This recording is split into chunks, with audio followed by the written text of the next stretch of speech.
বন্ধুরা, ছাদ বাগানে লাগাবো পেঁপে। এই দেখুন, এই যে একটা পেঁপের চারা দেখেছেন, এই পেঁপের চারাটা নিয়েছি। এই যে একটা টব, এই টবটার মধ্যে এই যে দেখুন হয়েছে কুমড়োর শাক। দেখেছেন কি সুন্দর কুমড়ো শাক হয়েছে এই টবটার মধ্যে।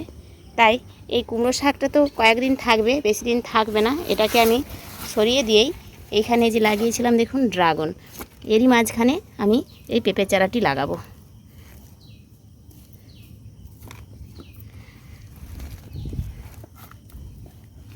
দেখুন এইভাবে আমি চারাটিকে, এই যে দেখুন একটি চারা নিয়েছি এবং এই চারাটিকে বসিয়ে দেব। দেখেছেন খুব সহজ পদ্ধতি, আপনারাও চাইলে এইভাবে একটি পেঁপের চারা ছাদ বাগানে বসাতেই পারেন। এই দেখুন আমি বসিয়ে দিলাম। আর এখন যেহেতু বর্ষাকাল, টিপ টিপ করে বৃষ্টি হচ্ছে, তাই আর চারাটি না জল দিলেও চলবে।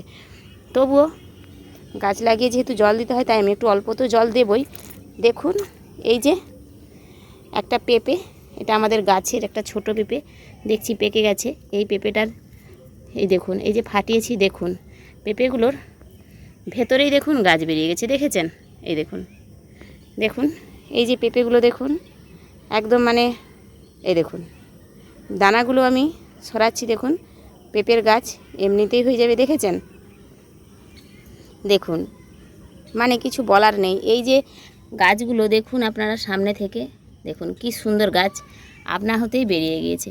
তাই এই দানাগুলো যদি ছড়িয়ে দিই, জানি না হবে কি হবে না, তবে আমি এই দানাগুলো ছাদ বাগানে ছড়াবো বলেছি। দেখুন পেঁপের ভেতরেই হয়েছে পেঁপের গাছ।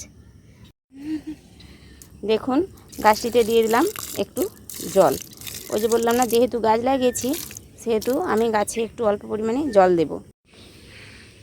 তো বন্ধুরা, আপনারা তো দেখতেই পেলেন যে এই বীজটা পুরো একদম পাকা পেঁপের ভেতরেই হয়ে গিয়েছে।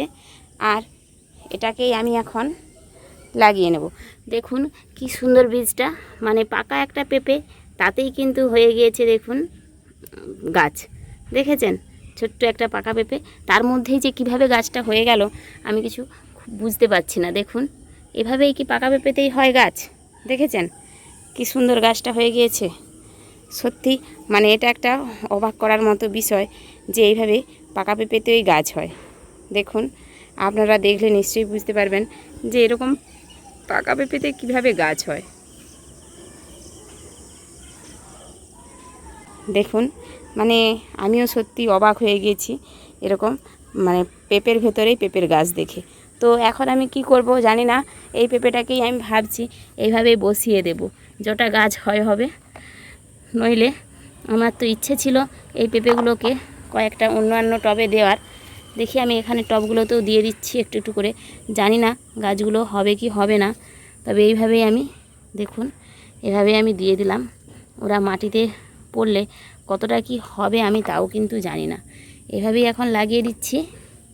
এই দেখুন এগুলো ভাপ দিয়ে রাখি, এখন যতটা যা গাছ হবে। এই দেখুন এখানে দিয়ে দিচ্ছি।